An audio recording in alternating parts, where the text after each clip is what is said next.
Hello.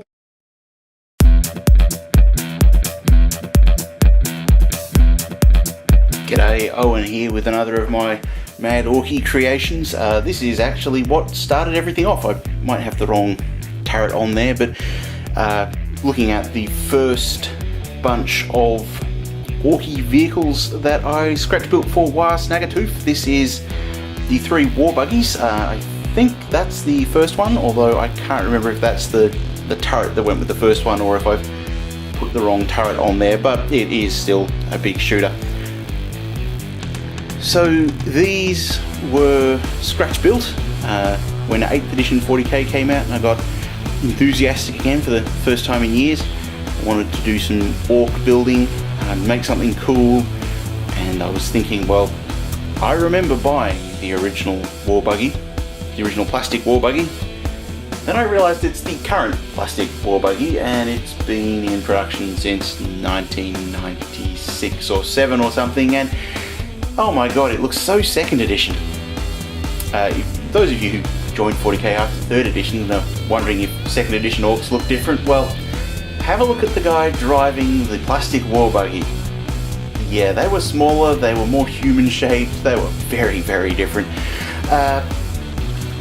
And that annoyed me slightly that it was still in production, so I decided I was just going to build some of my own. This is the first one that got built, so it's all plasticard mostly, some plastic rod and so forth. A lot of plastic rod and various strips and shapes to make the engine. These wheels come from a toy car or a toy truck of some sort. The hubcaps were actually Warhammer shields, I had a lot of them. On this one, I think the door handles and hatch handles are actually bent solder.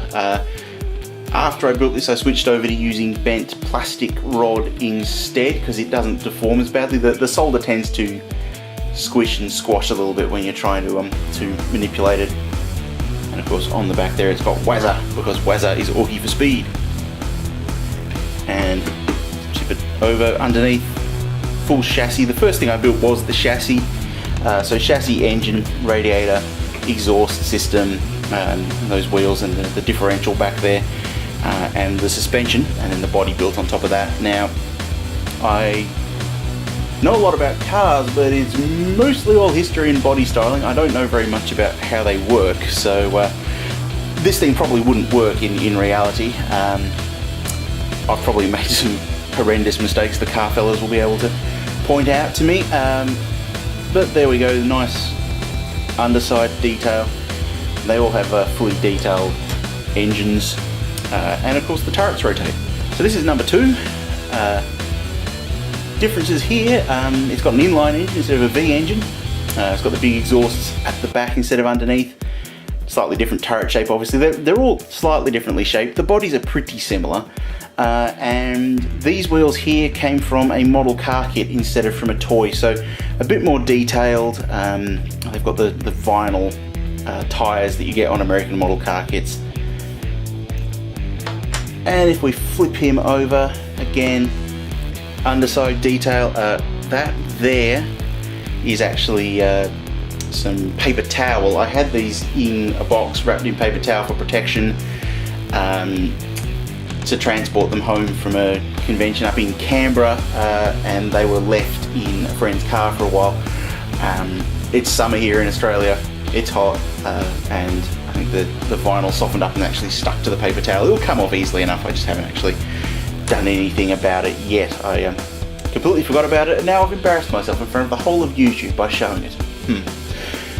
Anyway, underside detail, a few glyphs at the back, glyphs on top, nice inline engine, turrets all rotate. The turrets are interchangeable. You can pull them off and change them with different models.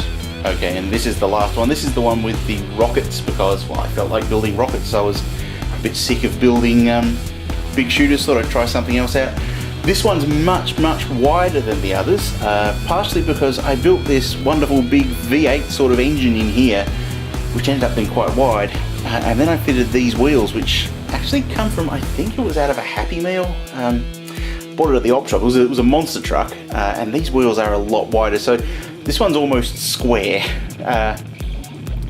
But basically the same sort of thing. We rotate it around. We've got the rocket rack on top. The rockets themselves, mostly plastic tube. The warheads at the front are actually from pens. They were the end of some cheap promotional pens I picked up free somewhere. They turned out to be exactly the right size, so pulled them off, glued them on, stuck some sort of detonator fusey sort of things. There's just bits of rod in there to fill the gap. You know, they look like rockets. They're very big rockets, obviously, but rockets. And there we've got underside detail again. They will have a lot of stuff going on underneath. These are not absolutely completely finished painting. They still need weathering. And I was also planning on doing some freehand work, maybe some flames or some orc glyphs, or you know, something cool running up the sides there, make them look a bit more interesting.